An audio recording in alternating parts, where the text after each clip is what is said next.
Hello, fellow coin nerds. My Hello. hello, my fellow friend and coin nerd aficionado, Mike Nodelman. Hello. Yes, hello. Hello. How are you? Hey, everybody joining us tonight. Good to see all you guys here. Just gonna run through everybody. I see Mark in the chat. Yeah, Mark's here. Adam here. Adam's here. Bearded Weirdo. Good to see you. Yote fan. Matt Ford. I know. I love that name. Barry Swan. Hello, Barry. Victor Echo Coins. Good to see you. George in Texas. Hello. Smiling LS. Hello. Grizzly Boy Coins. Welcome. George in Texas. Hello. Hello. Hello. Hello. Hello. So what's up, buddy? How you been? I'm good. I'm excellent. Is this our first hangout of the new year? I think it probably is, actually. Yes, we new palatial estates of the podcast. Yeah.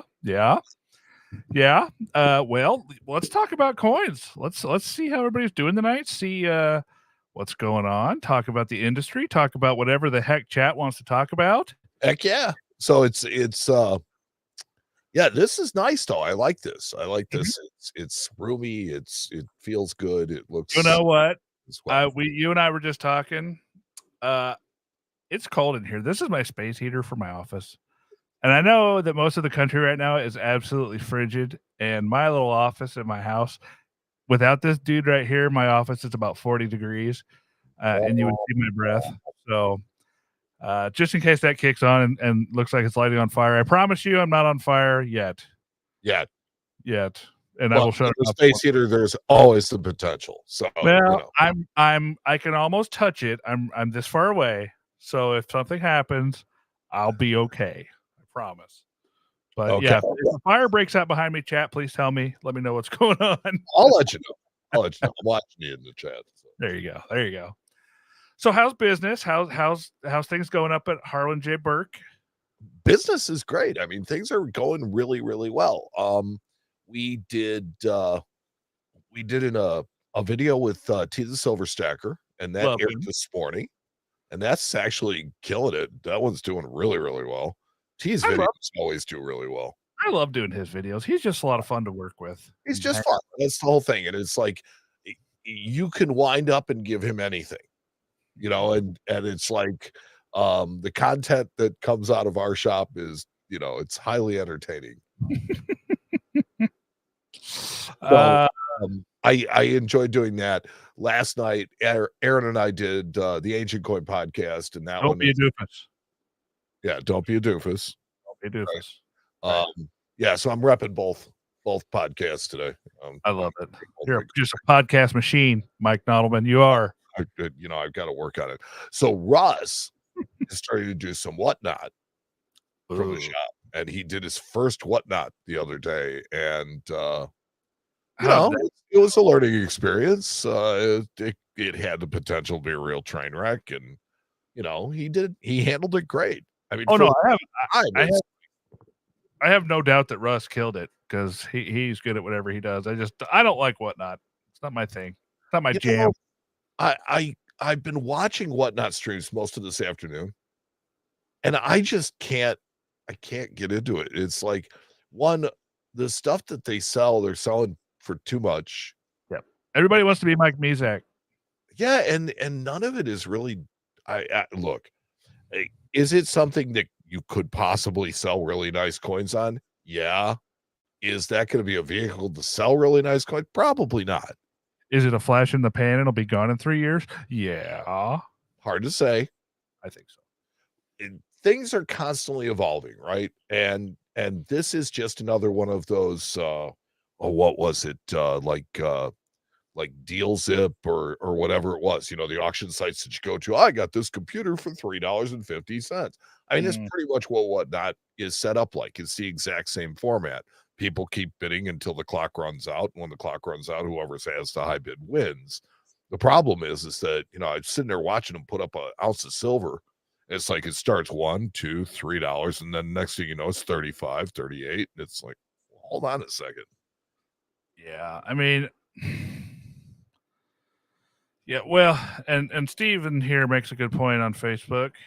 He says, "I like to think about my purchases. Whatnot does not allow that," and that's a very good point. No, So it is. It's taking advantage of that fact, I think, as a matter of fact.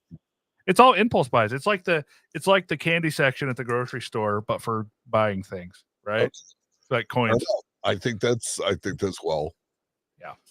well analogized. Let's check in with the chat here. Rip Van Smith says, "How about the Liberty and Britannia collection?" I don't know anything about this collection. Do you? Liberty and Britannia collaboration. Collaboration. I'm sorry, collaboration. I can't read Oh, tonight. I think there was wasn't there a an Eagle and Britannia set? I feel like there was, but I don't know. I feel like I that's know there was the Pride of Two Nations set from Canada, but I don't know that we've done anything Let me look. Let me just get on. with Brown. Let me get on the Google machine here. I can't get Mike's podcast on iHeartRadio. Is there any way to fix it? If you're referring to the Ancient Coin podcast, no, it's just not available there. It is not an audio only podcast. It is truly just plain YouTube. And if you go to either the Harlem Burke website at hjbltd.com, you can always see it there, or it's available on YouTube on Aaron Burke's page. That's the Ancient Coin podcast with Aaron Burke. Okay, you ready? Check this out with our new long time no see. With our new software. Guess what? What? Oh, you're going to show it to us. I am going to show you. So here it is. This is the Liberty and Britannia coin metal program. So it looks like it's a metal from the U.S. Mint. Yes. Well, maybe it's on Well, their website. Yeah, but it also has Britannia. If you flip it over, turn it over, it's got Britannia. It's got Liberty holding a torch and Britannia holding a trident.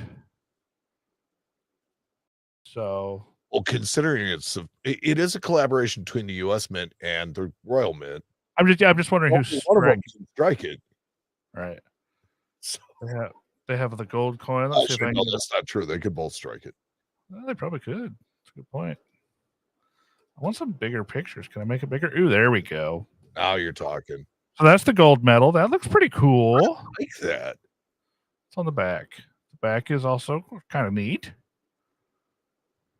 24 AU 24 1 ounce. Oh, and it's nominated at $100. $100, no pounds. It is a United States coin.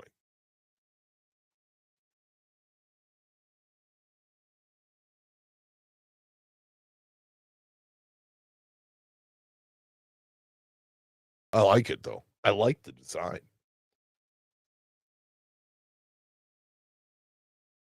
Uh-oh. Maddie freeze up.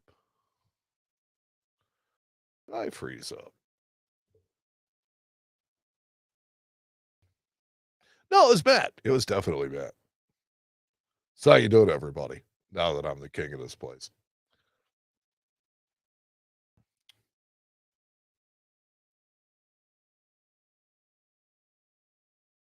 So if you can see me in the chat, just type something.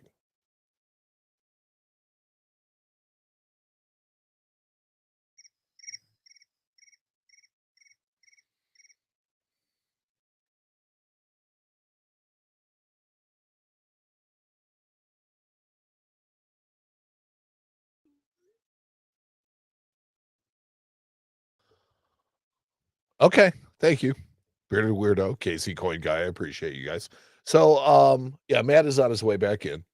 I really like that. I like the design of it. I think it's cool.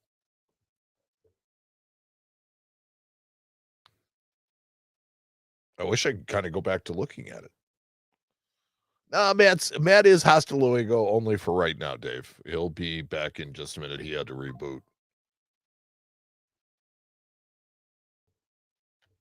And here he comes. I can see clearly now the rain is gone. I am sorry. I blew it up. Wow. Yeah, that was a thing. So much for showing him the coin. Hey, I'm back though. Right, like before that would have been the end of everything. We would have been done. That So would be it. So here I I'm am. I'm back. signed, We're sealed, still live. delivered. We're still Yeah, good. Anybody still here? Yeah, I see him. Okay, cool. everybody's still here. Wow, that was an experience. I'll bet it was. So what is it like inside a black hole? I just found out. So yeah, maybe I'll skip on the old screen share. I hit a button. I turned my light off too. I was flailing around here trying to get things going. So, all right, we're back. We're back. So I like the coin. I really think it's cool. Her hair does not match her face on Liberty. It's an interesting take. Yeah, I mean, I think it's a neat collaboration. It's cool. Super cool. Yeah. I wish that it had been a true like collaboration, kind of like the Pride of Two Nations.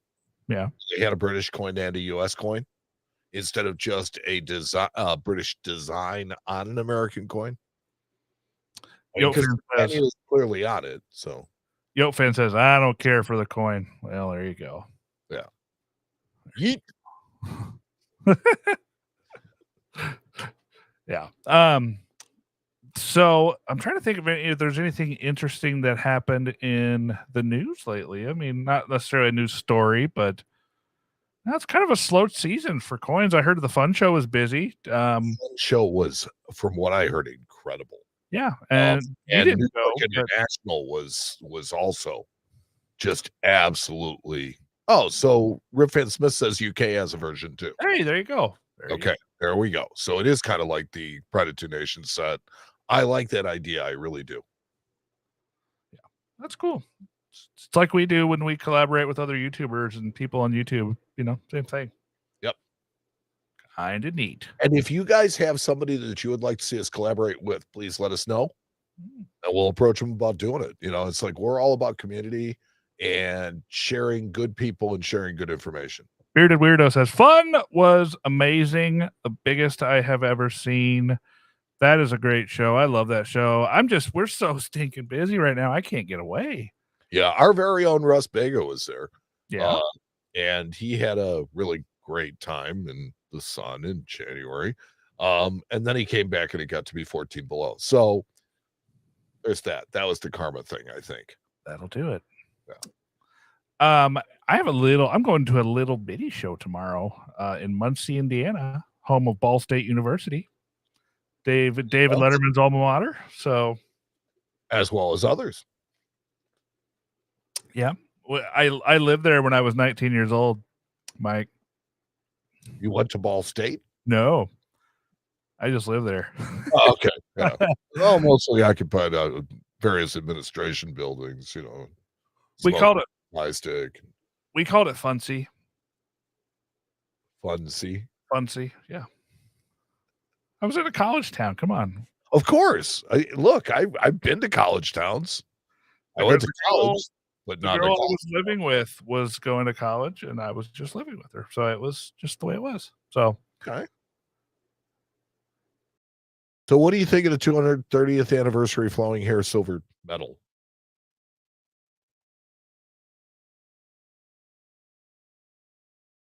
Things we're talking about.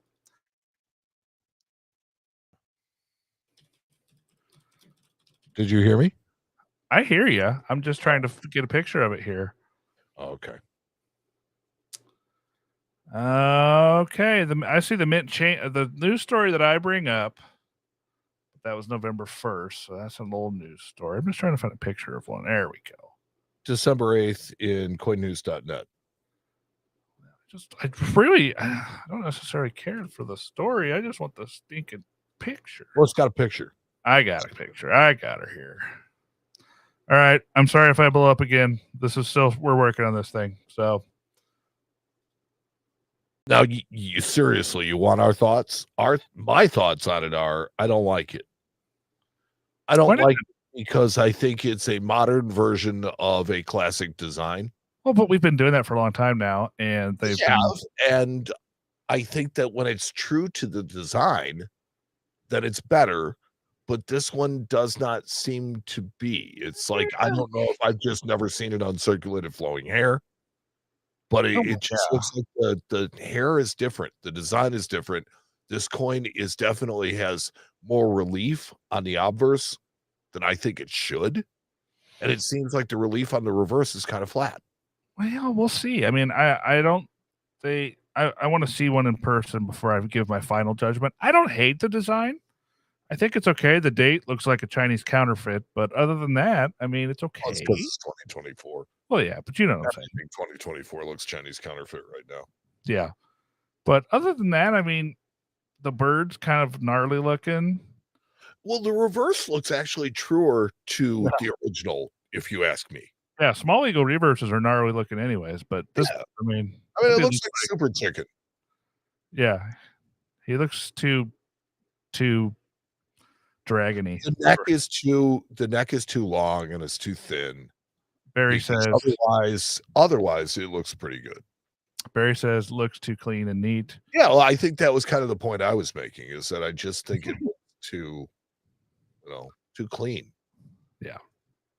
And so Yeah. for that reason, I just don't like it. When they did the first spouse for Jefferson, I loved the idea of it, but when I saw the design, I was like, it kind of looks like a modern version of it. Yeah. That's true. Well, I mean, but that's what you're getting. So it succeeded if it was to look like a modern version of it. So, If that was their intent, then yes, it absolutely succeeded. But if you ask me, it failed from the standpoint of being true to the original. yeah. That's just me being crabby old man. Chat hates it. So, just FYI. There's nobody else That's in the the chat. case. So, There's nobody in chat that's like, "Oh, that's kinda cool." Everybody's like, "No, that sucks. I hate it. It's terrible. It's the worst." There you go. on next week's show, we are going to play a game of Huh. Huh? Oh, Uh, yeah. we're gonna play a game of Huh. I So love that if game. anybody finds a really, really cool, Not cool. No, well, huh is I'm for talking about something that's just absolutely mind-boggling as to why it's what it is. huh is for things that exist on the internet that are just terrible, whether it's content, whether it's really goofy eBay auctions, whether it's somebody selling a quarter that was rolled down the street for a month I at a guess I place can fair. understand your quibble with my word "cool" because there Well, is yeah, cool about these. that's exactly. It's like the opposite of cool. So, there you go. There You know, you 'cause why go. can't the mid put prices on items that come out the following month? If you're referring to Bullion, you can look it up. It's on a chart, but it's not It's like in my subject to change opinion, at any not time. reality. Yeah. Yeah, and it's not realistic. It's got pandemic level premiums on it, and they wonder why people don't wanna buy silver proof sets. Speaking of premiums, have you noticed that a lot of things have come back to reality, come back to normal again? Like Silver Eagles? Like silver eagles, like generic silver rounds, like 90% Yes. silver, like gold eagles, like gold bullion. Everything has come back to its Well, gold eagles are still a little crazy. but if you look at the percentage, gold's over 2,000. So that No, I percentage get that, but I mean, it's like it's still in my opinion, right? It seems like maples and other generic forms are just more reasonable and maybe it's just us and what we're charging for eagles. I don't know. yeah. But But silver eagles, we have the 24s already, oh, okay, right? yeah. And it's always cool to see the new date. What are you guys selling 24s at right now? 8 over. Yeah, that's the number, I think. I For think. I mean, for that's the thing is so I love reading these comments and videos that Harlan Burke, man, it's like it's like it's a great place to buy stuff, but but this it's like it's like we're all just doing the best we can, right? It's well, like you're the trying. the current year ego market's like trying to catch a falling arrow anyways, because right at the beginning of the year, you have a premium for to everybody that wants them right off the bat. And then it's like from there, she's like back Yep. down to $2 and change And over. it becomes a game of chicken with how long do you want to wait? How long do you think your customers will wait? It's all that stuff.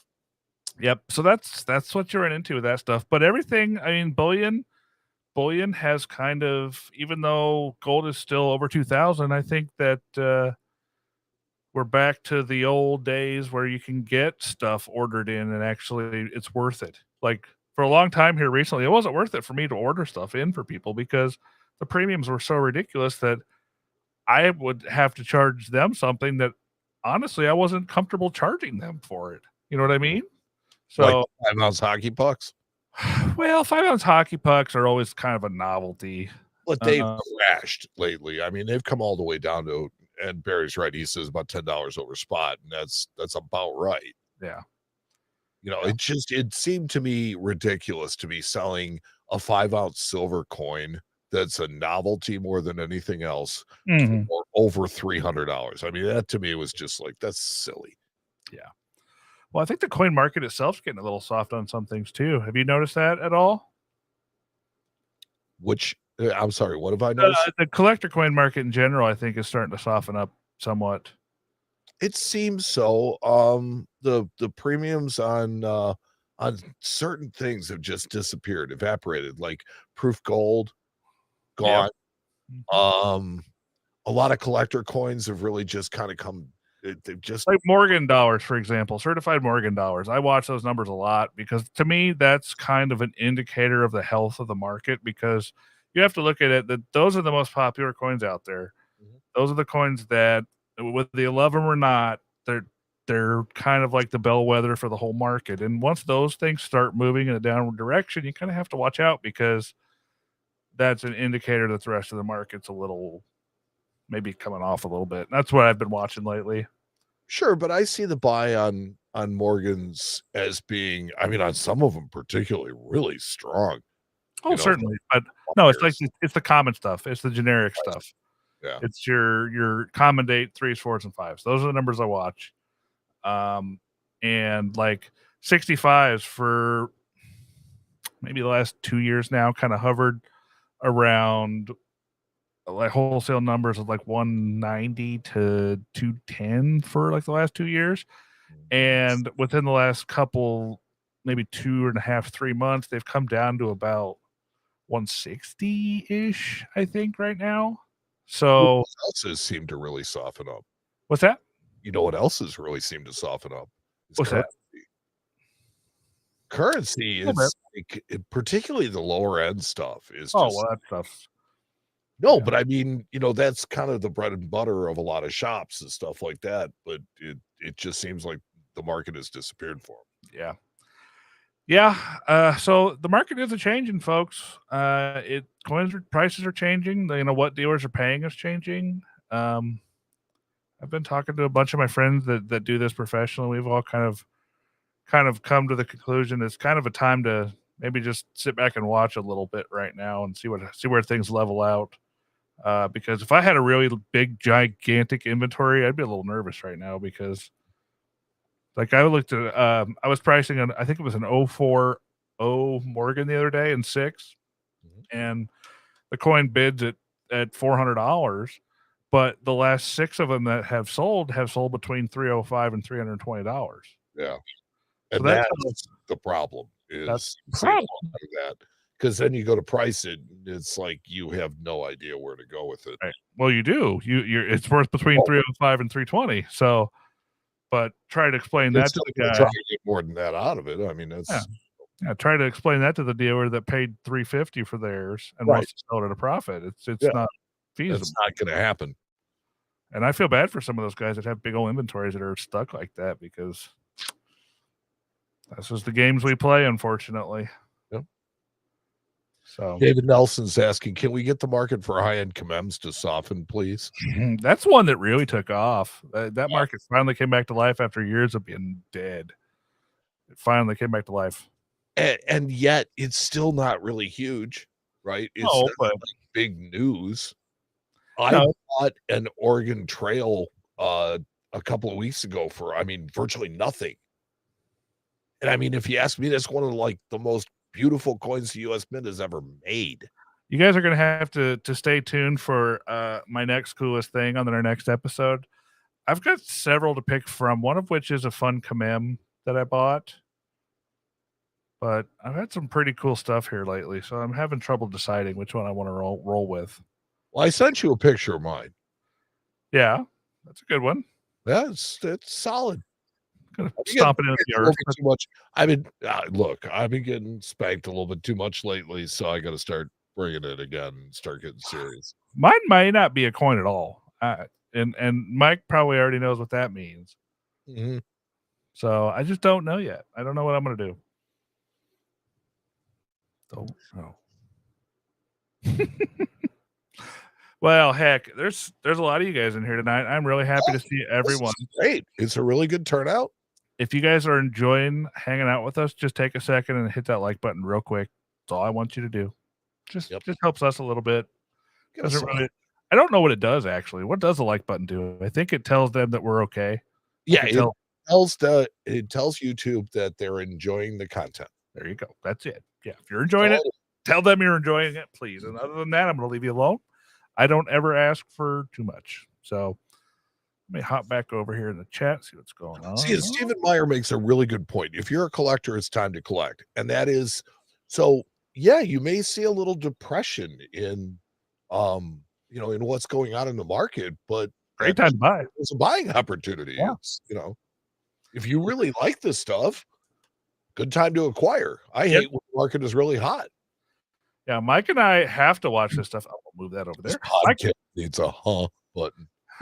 Mike, that's funny. Mike and I, we have to watch this market though because we're in this market every day, and unfortunately, this is how we make our living. I wish I could afford. I could do both. I just can't collect anymore.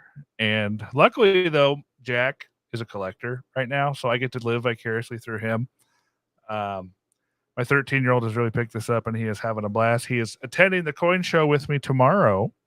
That's cool. Where at? Muncie, Indiana. Okay. So he's going to go there with me and run around and buy coins for his collection. So it's awesome. Proud Papa moment. I'm having a good time. And you're going to go to a show. Do you have a table at the show? Yes. Okay. So it's not going to be just as a spectator. No, we're rolling 4 deep in there. So we're rolling 4 deep. Yeah. That's what's close enough to home where I can bring everybody. Okay. One of the things that Russ was very interested in doing is closing our shop during Central States and having everybody from the shop at the show. That's a great idea. I'm telling you, I love the idea. I think that's smart because, if I had a giant coin show in my town, I'd be all over that. Well, I mean, we have plenty of representation there, but we have everybody there. Yeah, that's a great point. For the people working the show, it's good for their education. It's good for, the public to see everybody that works there. It's not just, the people that do the shows. It's the people that you see in the shop on the counter on a regular basis. Right, because as somebody that runs a shop, that's your greatest exposure is the local coin shows. I mean, you got a coin show that's in your area. What better exposure can you get besides having a big show up? So that's why we're rolling 4 deep tomorrow. Rolling 4 deep. Rolling 4 deep. Hashtag rolling 4 deep. There you go. But the internet has been okay actually for sales lately. I've been kind of crunching numbers on my end at the store and looking at different things, and the internet still seems to be pretty strong. Prices are down a little, but places like eBay seem to be doing okay. Website sales are decent. So I don't know. It's a weird market right now. It's in a transition. Excuse me. Adam Jam, there is hope for me on trade dollars. There's hope for him on trade dollars, yeah, because that means he's looking to buy something, probably. Yes. I just sold a really cool trade dollar, 78cc, rare estate in MS62. We have a 78cc that we are sending off to grading. Ooh. Very, very nice coin. I expect it to come back somewhere between 2 and 4 proof like. I wish I would have known that. I would have waited. I had a customer for that coin. No, we just bought it. So we have to send it off and have it graded first. Oh no, that's what I'm saying is once it comes back, I wish I would have known that. I would have waited. So trade dollars are fun though. I like trade dollars. I think nice, really high grade, flashy trade dollars. That's a cool set. Okay, Cool. so here's the question. Yeah. Would you rather have a really nice MS-66 or 7 trade dollar, or have one that is chop marked to death, but in the coolest way possible? I like the chop mark example because the coin, it shows that the coin did what it was intended to do rather than a super choice, never circulated piece that just kind of sat somewhere for a long time. Yeah. So I have to say, because and I have one in my desk. mhm. The chop marks have been, I mean, I think they probably heated this thing up before they God. chopped it, because it's that deep. It has deformed the coin, and there's like 3 of them on there that are like that, and it's just one of my absolute favorite coins. I love that thing. Oh, that's pretty stinking cool. I love chop marks. It's cool the coins that you see them on too. Like every once in a while, I get a coin. I'm like, huh, I didn't know they chop marked these. Like, Yeah. 8 reals all the time. yeah, 8 reals. But then, like, you see some of the Philippine stuff and some of that other stuff too. It's like, oh, I didn't. British trade dollars. There's another one. I haven't seen one of those yet. Yeah, that would be very interesting. Yeah. So it's interesting to see them. Other things that get chopped. So Southern Coin says he wants something in between. He wants the best of both worlds. An MS-62 with just a couple of chop marks on it. Just a couple. Couple. I just remember when they would not grade them with chop marks. I know. It's like, that's a damaged coin. No, it's not. That's a cool coin. Casey Coin Guy says, are either of you going to the money show in Colorado in March? Unfortunately, I am not. I think Russ is going to be there. There you go. Russell's going. I think Russell is going to be there. So your chance to meet our very own Russell Vega. Yeah, I would like to go, but unfortunately that coincides with another show that I have scheduled locally. So I have to do the local shows. Yeah. Well, I mean, it's your bread and butter. Yeah.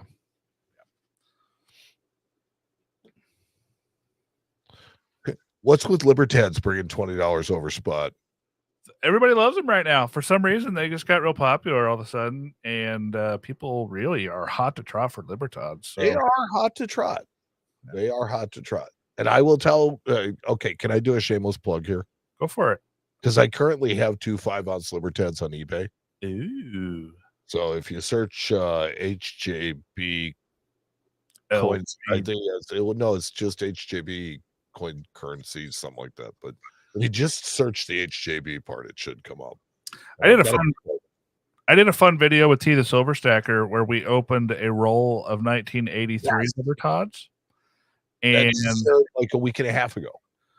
And guess I'm not telling you, but I do have the first round of grades back.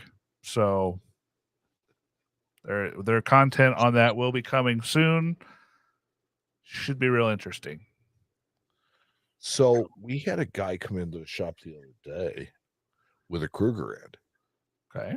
And we're just like, well, how much you paying on Kruger ends? Well, I mean, we're 20 back on them, and get over to the counter and take a look down. It's like, it's a 67. Oh, yeah. It's like, it's the one date.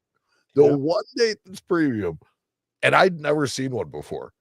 Yeah, 67 and actually 68 in really high grade, like 69. They're better too. But even the 67 wasn't in great shape. And I mean, think about it. It's almost 60 years old. So, right. Yep. Lix59 says, I bet the Mexican Bureau of Engraving and Printing lies on the mintage. Myself, could be. Very well could be that they are less populous than they put them out to be. Or more. Could go either way. Yeah. Paula Bloom is here. Hey, hello. So for anybody who is unaware, Paula is part of Coin Q&A, live Coin Q&A, and they do a really, really cool podcast, kind of like us. And they do it on Monday nights at I want to say 7:30 Central, and really good place where you can send questions and answers. They specialize in dye varieties and things like that, so they help answer questions. Really, really cool site and cool people. Yeah, we like them a lot. They're good. A lot. People.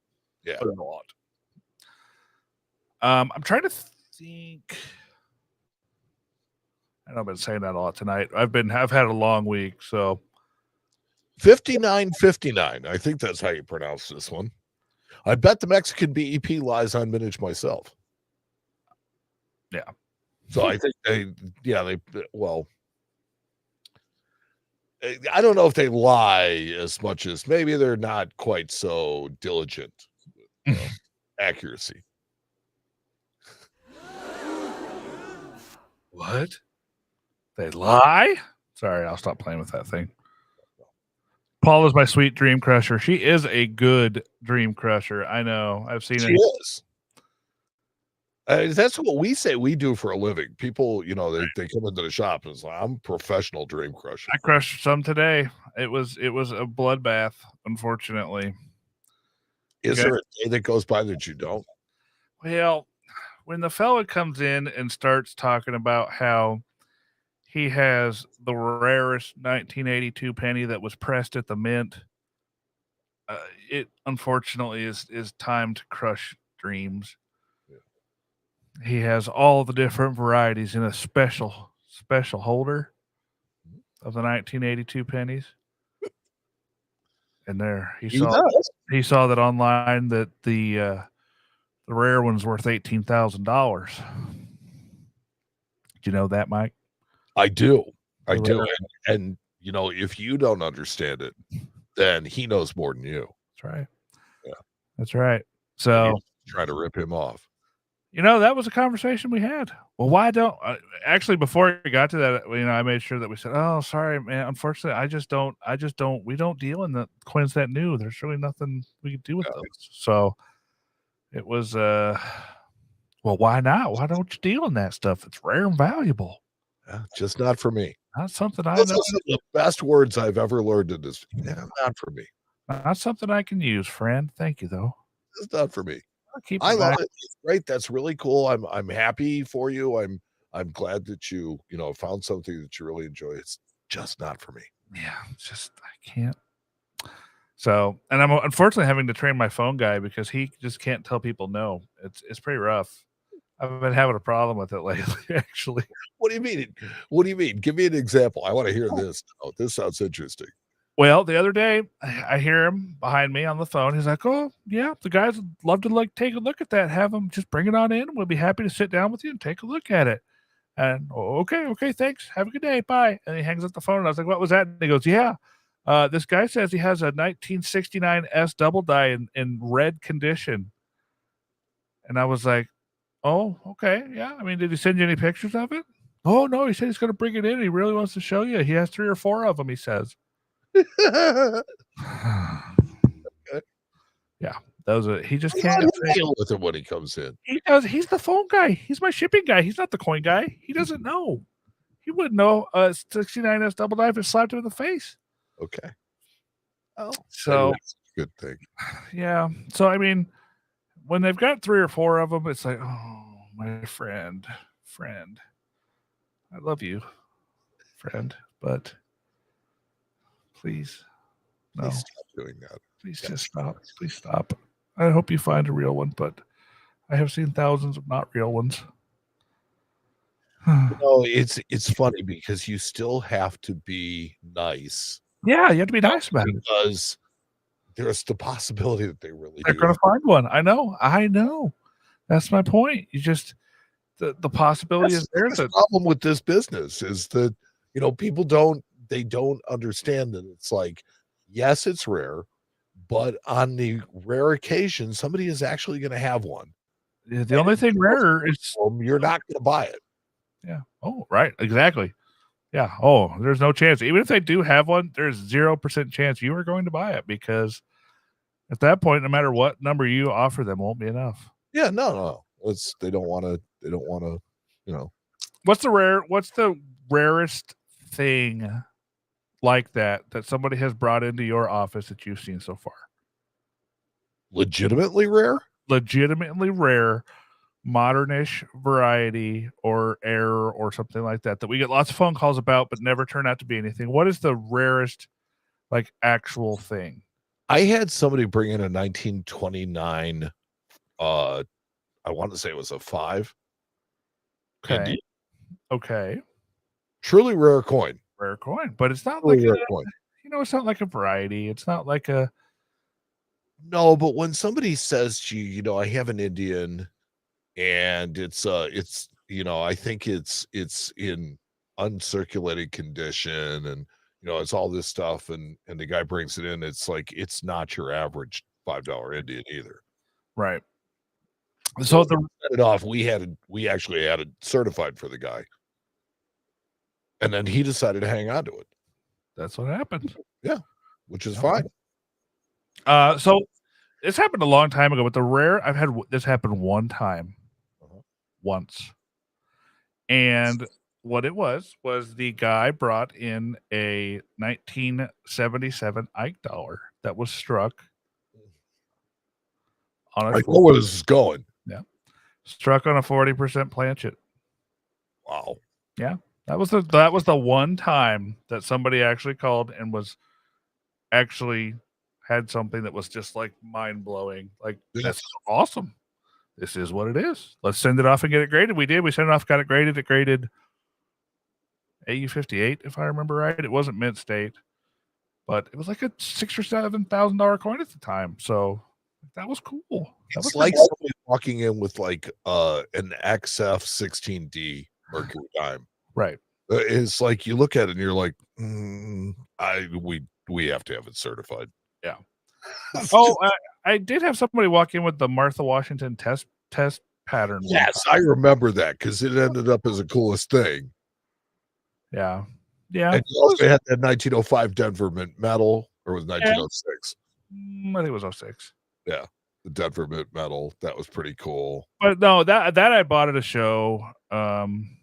They walked out to my table, but the test pattern was a little kid had brought it in, and his grandfather gave it to him, and it was in a Ziploc bag with like some pennies, just banging around in the Ziploc bag.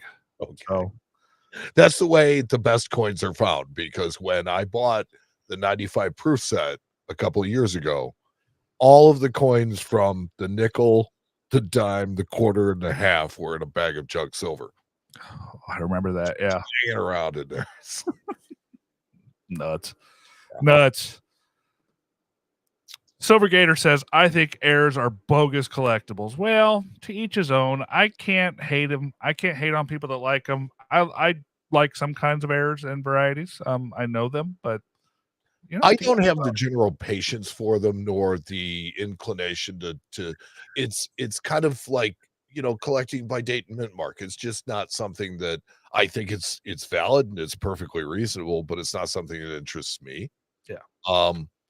But I will tell you that as far as being able to identify the actual errors from the other stuff, it's really about knowledge of the process and about the minting process itself.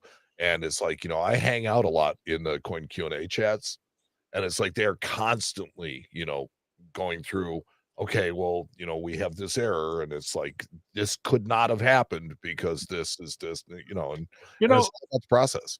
Somewhere I've seen this before online, and there is actually an old black and white video of the minting process at the mint from beginning to end. And I want to watch that. I almost want to watch it on here. That way we can like pause it and talk about it. We should MST3K it. Well, not necessarily that, but that way we can actually watch the process as the goes from a sheet of blank metal all the way to a struck coin. And we can actually like stop and say, okay, well, this is where clips happen. Like when they're doing this process right here, you see this machine, this is where they happen because there's a little stutter, and then all of a sudden, you know what? You just gave me, I think what maybe we should do is some shorts. Maybe. Yeah, there it is. It's with that stuff and say, okay, this is where a clip happens. And then here it is. It says it's US Mint from 1941. There we go. So maybe we'll do that. Maybe that'll be some content we put out. The video on the Mint's YouTube channel, I believe. There you go. Perfect. See? There we go. We'll do that. We'll pull it up. We'll watch it together. Yeah, I think that'd be great. And we can explain the minting process from beginning to end, because I think you're exactly right. The day that I stopped trying to think about errors and learned the process, it really, you learn what can happen and what is possible and what is not possible. And from there, you can literally dissect any coin you look at as to what you are seeing was caused by or was not caused by. And I think that would be really useful. Yes, because something that I have as a candidate for coolest thing for the next show would look exactly like something that was made in a vice. Yeah, it's true. It looked the same, and you really have to be able to figure it out. And it's the process that told me that. I think we can use our new little studio thing here too to do that. So, yeah. By the way, yeah, no, that'll be great. Yeah, there you go. Bang. See, fun content made on the fly. This is how things happen with our show. That's how most of the stuff happens on our show. Pretty much. We just get to talking. We're like, hey, wait a minute. I wonder. And then we either get to it or we don't. That's just how it works. Yeah. But yeah, I think we should do that. That'd be fun. I think it would. I think that's a great idea. Every once in a while I have one. They're very rare though. They're getting rarer every day. Oh, the more kids you have, the fewer your good ideas will be. Trust me. Yep. Oh, Paul says the ANA has a couple of great videos on the minting process in their Learning Academy playlist. There you go. If you guys want to check that out. But seriously. But oh, did we lose Mike? Oh, there he is. He's back. Money.org. Money.org. Yes. So if you guys if you guys like errors, you want to study errors, you want to figure out errors, I recommend learning the minting process, because again, like I said, it's definitely something that you can use to decipher and decode what it is you are looking at. And from there, my friends, your learning continues. You're on your way. You're on your way. That's a good way to put it. So Jeremy Schaff asks, I have a lot of Morgans. I would like to get graded. What and where would you recommend? Okay. So first things first, I have this conversation a lot too. I'm sure you do as well, Mike. First things first, you have to realize that grading is a rather pricey process, especially if you're just doing a couple coins. It can get kind of expensive. Second of all, and by kind of expensive, I mean if you just decided that you wanted to send one coin in to get graded, it's ridiculously expensive. It's like $80 because you have to ship it there. You have to pay their order service charge, which is basically a $10 charge they put on every order, and then you have to ship it back. So right there, and they ship it the most expensive way possible. Yes, they ship it the most expensive way possible back to you. I think NGC charges like $28 for one coin to ship and insure. It's kind of insane. Look, I like the approach that Paula takes to it is when somebody asks, should I have my coin graded? The answer is always no. Not necessarily. And no, I get it, but I mean, in general, if you have to ask, it is probably not. However, I think more of what Jeremy's asking is, I mean, so if I want to do that, how do I go about doing it? The first thing you want to do is you want to find a brick and mortar that has somebody in there that you can go talk to and just have them take a look at the coins and ask them for their opinion. Ask them what they think as far as, would the coins grade? Do they think the coins would be better off graded? And then, in my opinion, the next thing is really more of a process. It's, you have to think, is this coin going to be worth more graded than it costs right now raw, plus the grading fees? Mm-hmm. And if you're going to lose money by having it graded, even though, maybe the coin might be a little bit better off in the slab, you're not the person to do it because you're going to lose money on it. Some people just prefer to have things graded. I always tell people when they're in my office, they bring in a bag of coins and they say, okay, I want to grade these. I'll go through the coins and I'll say, this coin here, I wouldn't grade for this reason. This coin here, I would grade. This one here, I wouldn't. But if there's any of these coins that you want to grade, I'm happy to send them off for you. But sure, that's just me. So, well, but I think that any reasonable dealer should also be able to tell them, by looking at them and say, okay, it's like this one may not be such a good idea, Right. and just kind of help you out in that regard. There are coins that definitely, benefit from being graded and people that own them that benefit from them being graded. Right. But it's just not an automatic thing. Yeah. Yeah. I got an ADS Morgan for you. Do you want to grade it? Not unless it's a monster. That's what I'm saying. So, you know, Yeah. So, I mean, grading is something I send a ton of coins to get graded. But it's just simply we get a discount for being a dealer. B, I usually send them in really large quantities, like bulk grading, which is usually 100 coins or more of the same type.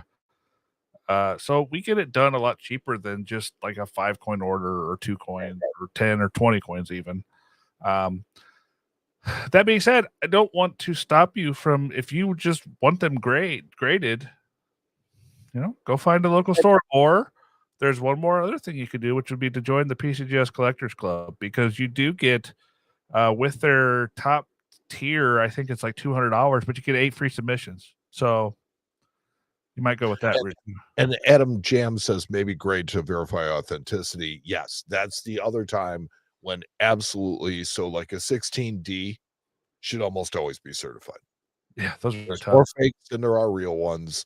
It's like even though you may be able to verify it's real, selling it is going to be a completely different story, and you're going to realize more money for it if it's certified. Yeah. Yeah. Hashtag truth. Yeah. Oh, yeah. And also in the chat, Young, I have a few coins that shouldn't have been graded. Also in the chat, they say, you could join the ANA. The ANA does give you, once you join the ANA, you do get access to send coins to NGC. Now, I don't think you get a discount, but you can send them in yourself. So there you go. And sometimes you can, as Barry has mentioned, you can save money on the submission fees by going to a major show where they're at. Yeah. Well, you off with them, and then they just ship them to you when they're graded. You at least save yourself the shipping there. Yeah. So nice. Let's see. I have 32021D Morgan. Should I send them to one grading service or split them up? Well, that's a personal preference, really.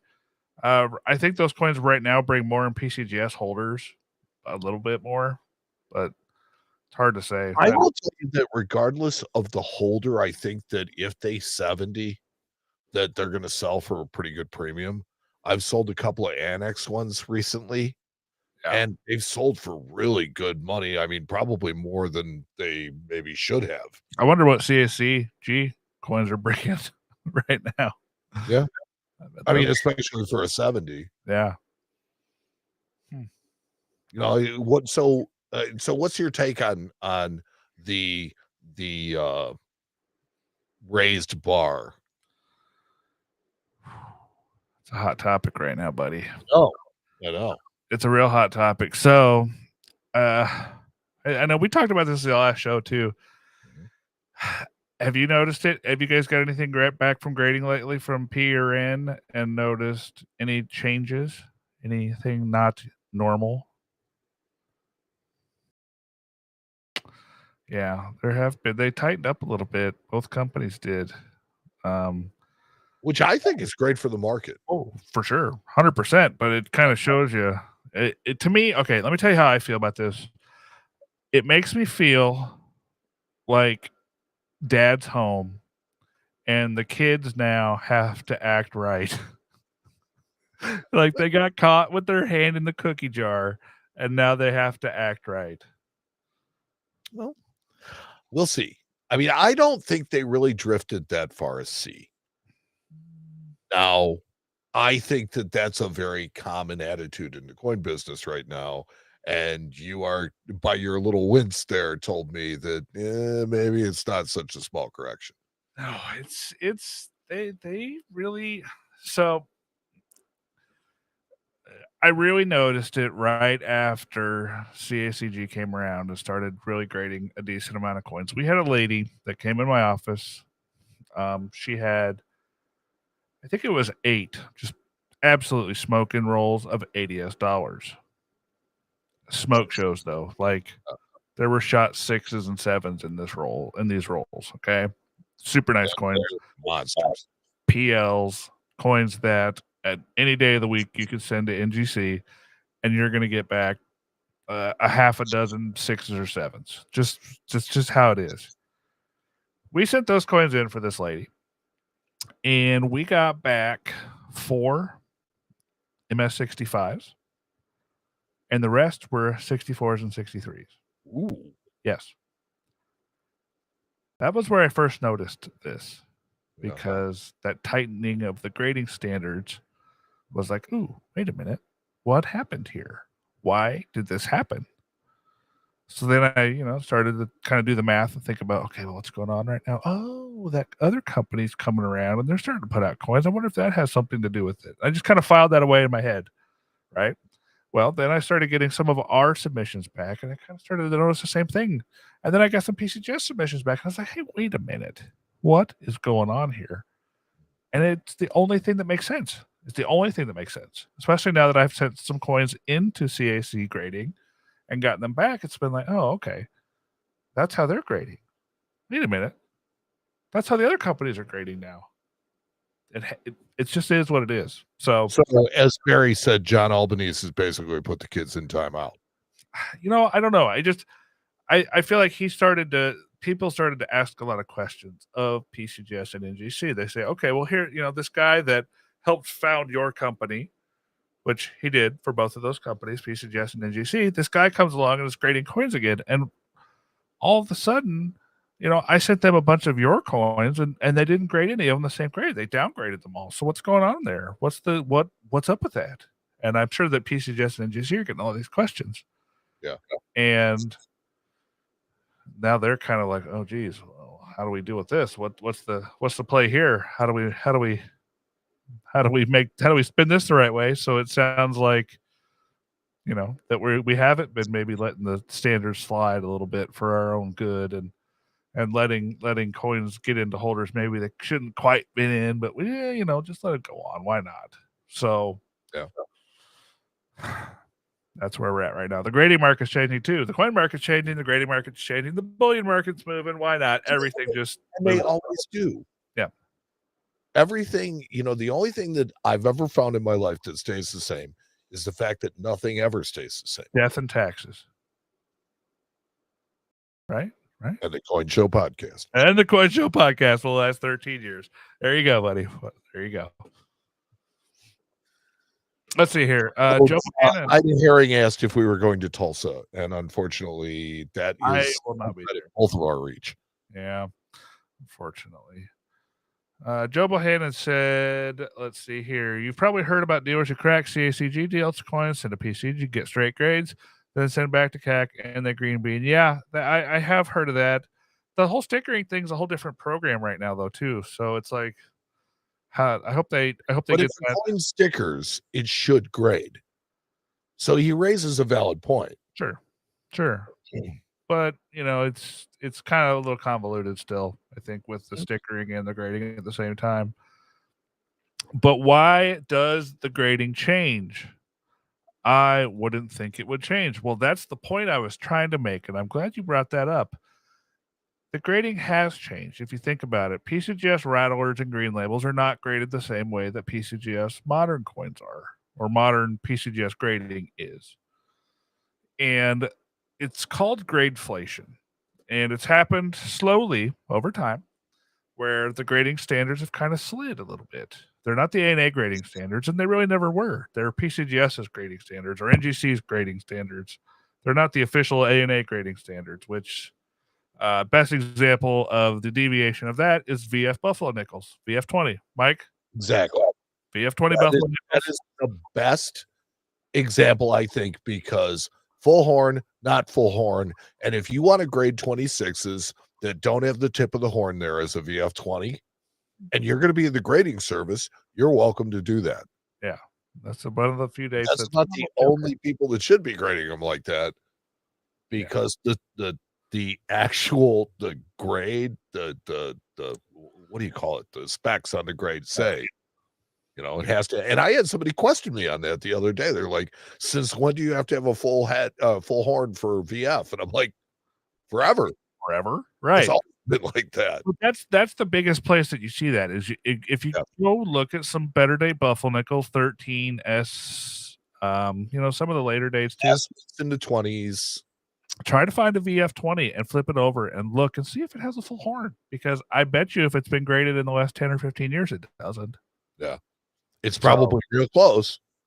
yeah. Or sometimes it's not. Sometimes it's half a horn. I tell you, I've seen it. Well, in the case of the 26S, that's often the case. Well, I'm talking about other dates. Yeah.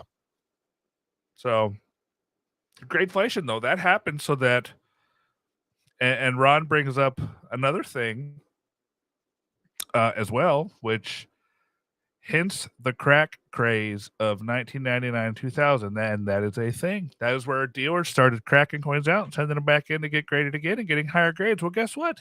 Guess who that benefits the most? Yeah, the dealer, he makes a few extra bucks, but guess what? The grading company, they have to grade all those coins over Everybody again. makes money out of it except the collector. They have to grade all those coins over again. Gosh darn it, they have to take your fees again. Yeah. Shucks. I can see where they just absolutely would never tolerate that. Right. So that is where gradeflation comes in to be beneficial for the grading companies, and why the grading changes. It happens. It happens slowly, but it did happen. So there you go. That is a quick, dirty, nasty breakdown of gradeflation and why grading standards change over time. There you go. Any questions? I'm here to answer them. Back in my day. Yeah. Well, back in your day. M. Lovemo. So is this where we get the grading companies grading AU coins as MS after they began allowing cabinet friction for MS coins? Mm-hmm. Yep. Yeah, it's why we have a coin that everybody knows has been cleaned that's in an MS65 holder. It's the 33 Double Eagle. Mm-hmm. Yeah, that's Everybody knows the coin has been cleaned. it's a little different, but yeah, they bring up cabinet friction a little bit. They bring up cabinet friction, and that is a great one. That is a great term to describe a coin that's AU that they put in a mint state holder. Oh, it's cabinet friction or stacking friction. That's another one. It's roll friction. Roll friction. That's No, just scuff. slight circulation is what it is. Yeah. But Yeah. Is that why AI didn't work? I don't know. I mean, I think, Jack, honestly, AI is only going to be as good as the people programming it. Right. Yeah, that's true. There's a lot of possibilities there. There is a lot of potential for AI to be used in very positive ways. I think a lot of people have seen 2001 just a couple too many times. What do you mean, Dave? Yeah, I know. And I actually, as Russ always says, look forward to our robot overlords. Skynet. Yeah. Well, sir, I've had a lot of fun hanging out with you in the gang tonight. What do you say we wrap this thing up? Yeah, I really like this. We had a good crowd tonight. Yeah, I'm tired. I've got to get up early and go to a coin show. Shucks. Yeah. Wow. I know. No, it wouldn't be so bad if it wasn't like an hour and 20 minutes away and I had to be there by 7:30.